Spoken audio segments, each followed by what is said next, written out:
20년 전인 1995년 미주리주의 그 트루만 대통령 도서관에서 하나의 보물이 발견되었습니다.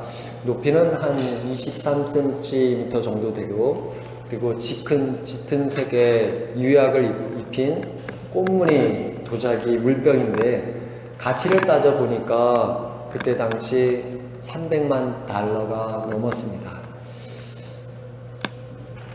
물병 하나가 뭐 이리 대단한지, 도대체 이 물병에 얽힌 비밀이 무엇인지를 알아보았는데, 그 물병이 다름 아닌 고려 청자 중에 하나였습니다. 광복 이듬해인 1946년 한국 정부가 해리 트루먼 전 대통령에게 특별히 선물한 것이죠. 작아도 그것이 값이 나가는 이유는 고려 청자만이 가지고 있는 매혹적인 색깔과 문양과 그 모습에 담겨 있는 비밀 때문이죠. 지금까지 수많은 사람들이 그것을 재현해 보려고, 그것을 풀어보려고 연구하고 시도했지만 아직까지 완전히 풀리지 않았습니다. 우리 그리스도인도 우리 안에 비밀이 담겨 있다는 점에서 고려 청자와 같습니다. 우리 안에 주님의 영광의 빛이 새겨져서 우리는 저마다 주님의 색깔과 빛이 담겨 있습니다. 어떻게 우리 안에 예수 그리스도의 그 빛이 머물게 되었는지 그 비밀을 1절은 이렇게 말해주고 있죠. 곧 하나님의 긍휼하심을 입은 대로, 곧 하나님의 자비하심을 통해서라고 말을 합니다. 구체적으로 그것은 십자가에서 보여주신 하나님의 사랑이지요. 이것을 고린도후서 5장 21절은 하나님이 죄를 알지도 못하신 자로 우리를 대신하여 죄로 삼으신 것은 우리로 하여금 그 안에서 하나님의 의가 되게 하려 하심이라고 말하고 있습니다.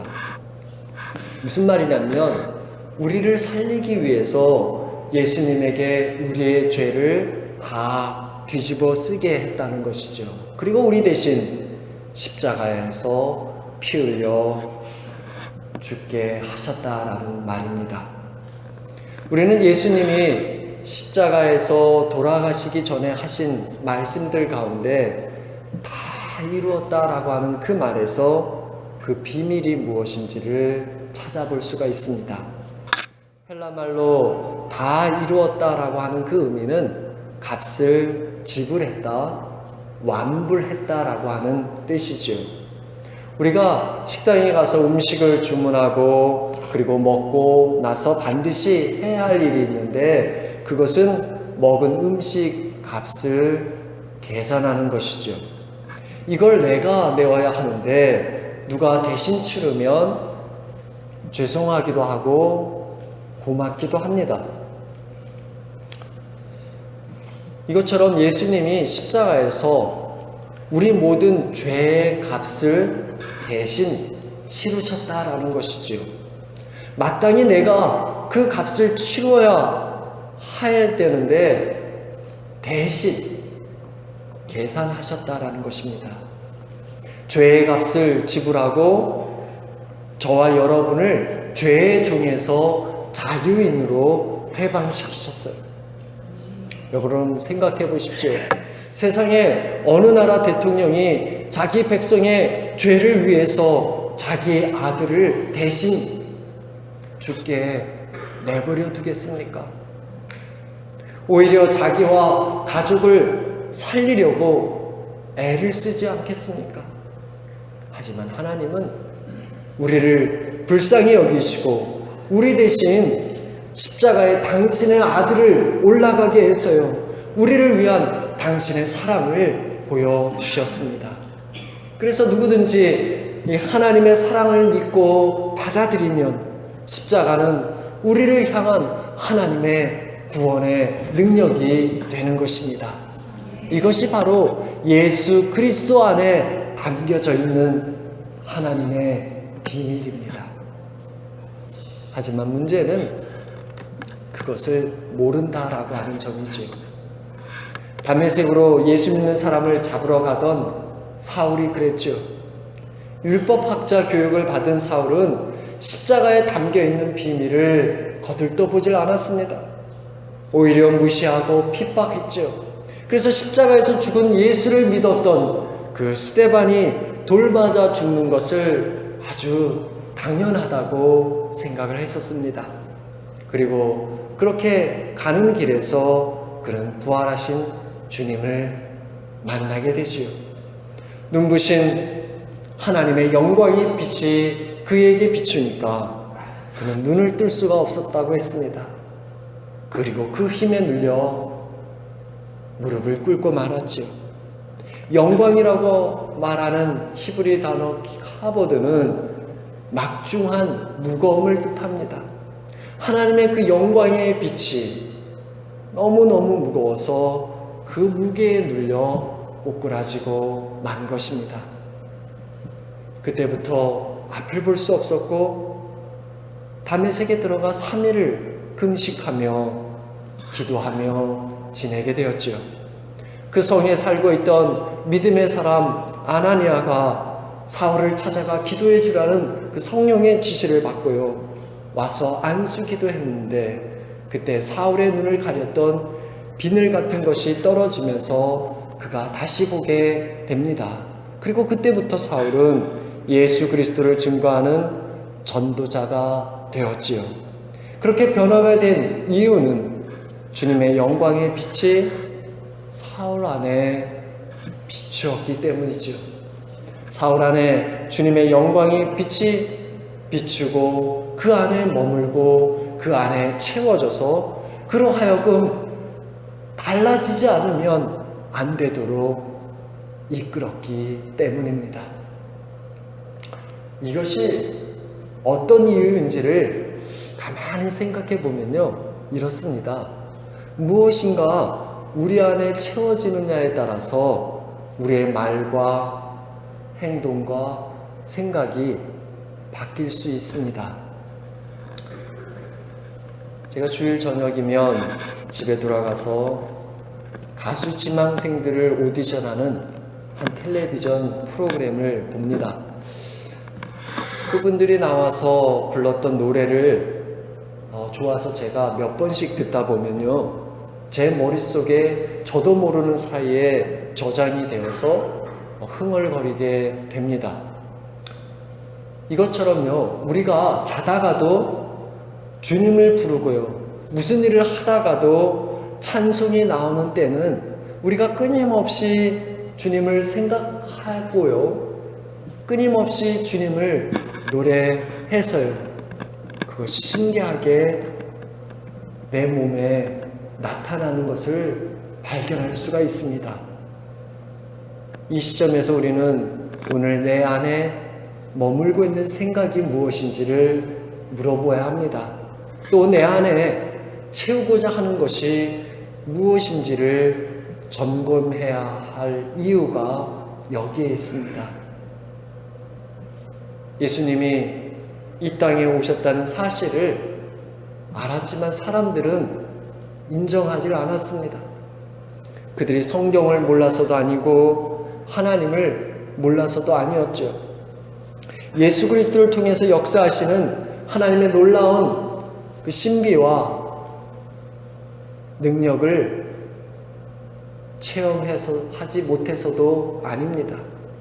그들이 능력 있는 말씀을 듣지 못해서도 아니죠.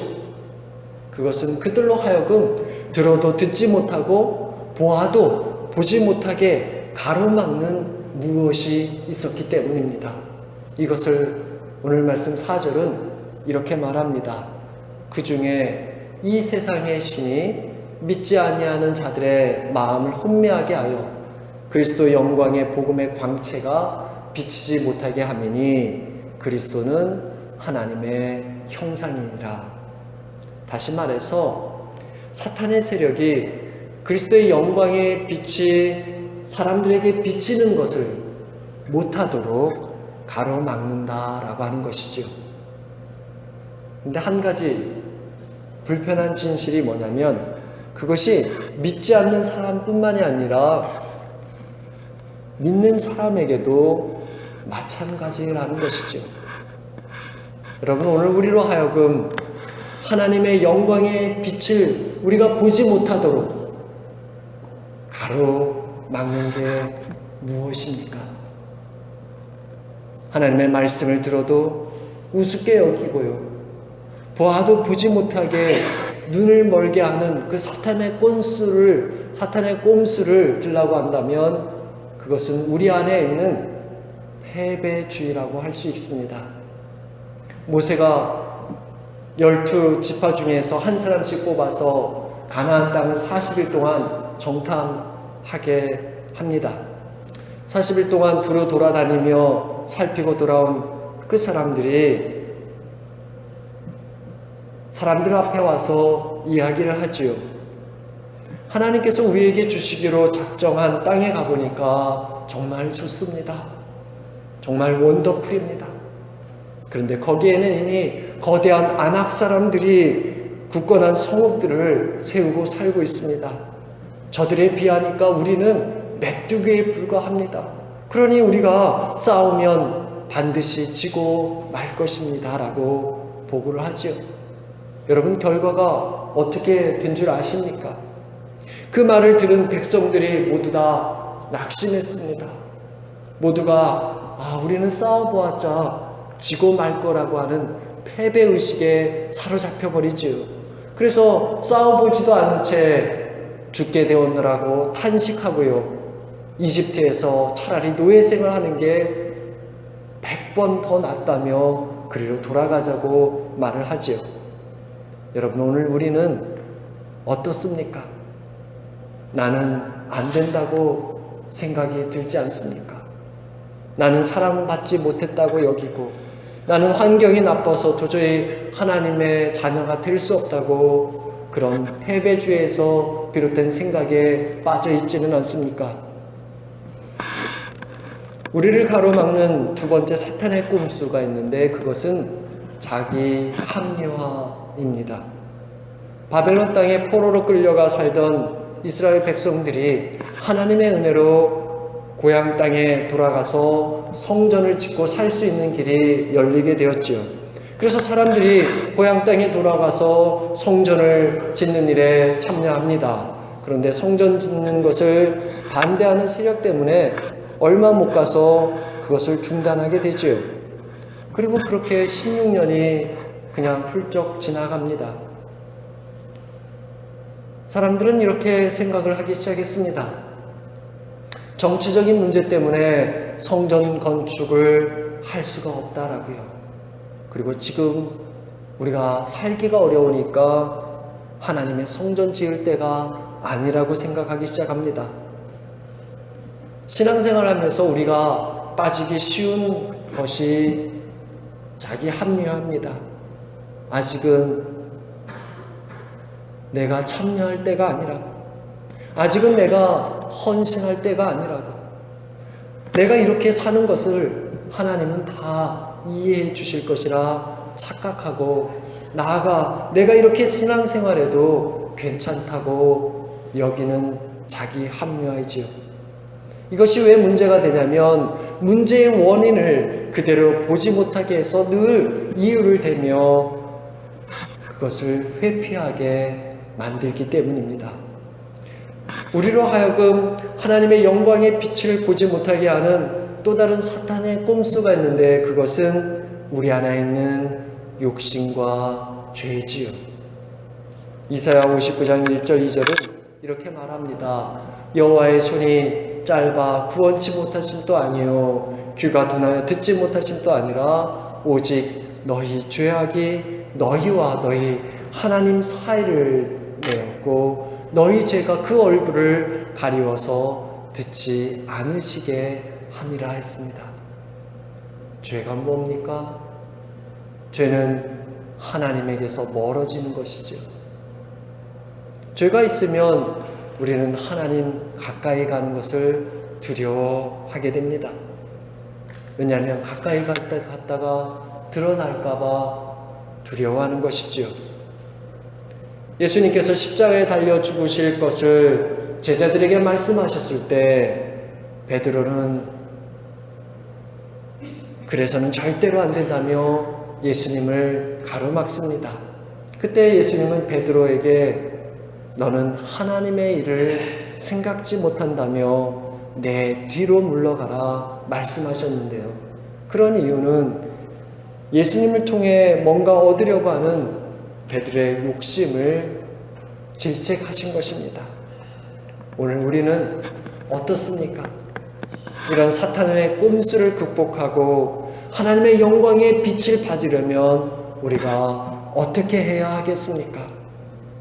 그것은 우리가 누구인지를 분명히 알면 됩니다. 우리 6절 말씀을 함께 읽어보겠습니다. 어두운 데에 빛이 비치라 말씀하셨던 그 하나님께서 예수 그리스도의 얼굴에 있는 하나님의 영광을 아는 빛을 우리 마음에 비추셨느니라. 여러분, 우리 마음에 누구의 빛이 담겨 있다고 말합니까? 하나님의 영광을 아는 빛이라 그랬어요. 그것도 예수님의 얼굴에 이미 나타나는 것과 동일한 하나님의 빛이라 그랬죠. 그 말은 그리스도가 하나님을 드러내는 하나님의 형상인 것처럼 여러분도 하나님의 형상이라고 하는 말이지요. 내가 생각해도 나는 아닌 것 같지만 그러나 내 안에 담겨져 있는 하나님의 빛 때문에 우리는 하나님을 드러낼 수 있다라고 하는 것입니다. 나는 아닌 것 같지만 하지만 내 안에 흐르는 예수 그리스도의 빛 때문에 우리는 그분을 알게 되는 것입니다. 누런 황금색을 띤 부세라고 하는 고기가 있어요. 조기랑 비슷해가지고 조기라고 속여서 많이들 팔지요. 하지만 그 맛이 다르기 때문에 우리 한국 사람에게는 별로로 칩니다. 어부들도 그거를 잡으면 좋아하질 않았어요. 하지만 요즘은 이것이 바뀌었다고 합니다. 한국 사람들은 알아주지 않지만 황금색을 좋아하는 중국 사람들은 이 고기를 최고로 친다는 거죠. 특히 춘제라고 하는 그들의 명절 기간에는 이걸 부르는 게 값이라고 합니다. 한 마리에 자그마치 60불이나 해서 어부들은 그걸 잡으면 잡을수록 돈이 되는 거죠. 인생 역전이 된 것이죠. 그렇습니다. 여러분, 우리들도 부세처럼 알아주지 않는 사람들이었고 쓸모없게 여기는 사람들이었습니다. 하지만 주님은 우리를 부르셨어요. 알아주시고 값을 쳐주시고 맛깔나게 하셨고요. 그리고 우리를 위해서 십자가에서 죽기까지 하셨습니다. 여러분, 그 이유가 무엇 때문이겠습니까? 그것은 우리가 하나님에게 소중하기 때문입니다. 오랜 포로 생활과 이민 생활로 메마른 뼈처럼 아무런 꿈도 없고요, 미래도 바라볼 수 없었던 그 이스라엘 사람들에게 하나님이 이렇게 선포하셨죠. 내가 생기로 너희에게 들어가게 하리니 너희가 살리라고요. 너희가 지금 만나는 위기와 고통 때문에 너희의 영혼이 메마르고 정말 삶이 꼬여있다고 할지라도 지금 이 시간 하나님의 생기, 하나님의 숨이 들어가면 너희는 되살아나리라 선포하셨죠. 여러분, 언제 이런 일이 일어날 수 있는 것입니까? 그것은 하나님의 생기가 내 안에 들어와서 머물 때죠. 내 안에 예수 그리스도의 빛이 비춰지는 그때입니다. 그럴 때 우리는 주님과 연결되어서요, 나도 모르는 사이에 주님이 생각나게 되고요, 주님을 닮을 수 있게 됩니다. 부부가 오래 살면 서로 닮는다 그러죠. 그것처럼 우리가 주님과 사귀면 사귈수록 그 비밀이 풀어져서요, 보잘것없는 우리도 주님을 닮게 되고요, 주님의 빛을 띠게 되는 줄 믿으시기 바랍니다. 우리 가운데는 아직 예수 그리스도의 비밀을 모르는 분들이 있을 것입니다. 그것이 신앙 초기에는 당연한 일이지요. 하지만 그 상태로 끝까지 가려고 마음을 먹어서는 안 됩니다. 여러분, 비밀의 문을 열어야만 합니다. 여러분 안에 담겨있는 비밀 코드를 풀어야만 합니다. 그것은 내 힘으로 되는 게 아니죠. 성령의 도우심이 있어야만 합니다. 그러니 우리가 해야 할 일은 성령을 사모해야 하는 것입니다. 주님이 내 안에 오시도록 주님을 찾아야만 하고요, 주님을 바라보아야만 합니다. 좋은 글씨로 유명한 나다니엘 호도니의 단편소설 큰 바위 얼굴이 있잖아요. 거기에 나오는 어네스트라고 하는 그처럼 그 바위 얼굴을 사모하고 찾다가 그가 닮아진 것처럼 오늘 우리가 주님을 찾고 사모하다가 주님께서 내 안에 임하셔서 주님을 닮아가는 은혜가 있기를 주의 이름으로 축원합니다. 우리 가운데는 우리 안에 담긴 예수 그리스도의 비밀을 풀어서요, 그것이 여러분으로 하여금 울게 만들고 감격하게 하고 살아갈 힘이 된 것을 이미 경험한 분들이 있을 것입니다. 마치 거울이 빛을 받아야 반사하는 것처럼요, 여러분 안에 담긴 그 예수 그리스도의 영광의 빛을 먼저 바라보고요, 날마다 그 밑에 여러분을 비추어서 그리스도 예수와 더 닮아지는 은혜가 있길 바랍니다. 그리고 그 거룩한 빛을 다른 사람들에게 비치는 주님의 거울이 되길 주의 이름으로 축원합니다. 이 대목에서 우리는 우리 자신을 한번 되돌아봐야 되겠습니다. 그동안 내 신앙생활은 다른 사람의 그 신앙에 도움이 되었는지 아니면 가로막는 것이 되었는지요. 또 나 혼자만의 만족을 위한 신앙생활이었는지 아니면 다른 사람의 믿음을 위해 내가 무언가 감당하는 희생이 있었는지 말입니다. 이번 수요일부터 사순절이 시작합니다. 40일 긴 여정이지만 그 기간 동안 지속적으로 주님을 바라보고 묵상하며 그 말씀의 빛에 자신을 돌아보는 동안 정말 우리 안에 나도 모르는 사이에 주님의 모습이 조금씩 만들어지는 은혜가 있길 바랍니다. 새벽기도에 참여하지 못하는 분들은 집에서 혹은 직장에서라도 말씀을 통해 주님을 묵상하고 자신을 비추어 보는 일에 참여하시기 바랍니다. 비밀이 풀릴 때요, 그것처럼 기쁜 게 없습니다. 믿어지지 않던 게 믿어지고요, 드러나지 않았던 죄가 드러나게 되면요, 성경에서 말하는 죄인이 바로 나라는 사실을 깨닫고 회개하게 되는 것입니다. 나도 모르는 사이에 하나님께로 우리의 삶의 방향이 틀어지게 되고요, 나 자신의 유익이 아니라 다른 사람의 유익을 위해 살아가게 될 것입니다. 그럴 때 우리는 진정으로 주님을 드러내는 하나의 빛이 될 수 있습니다. 이 시간 축복합니다.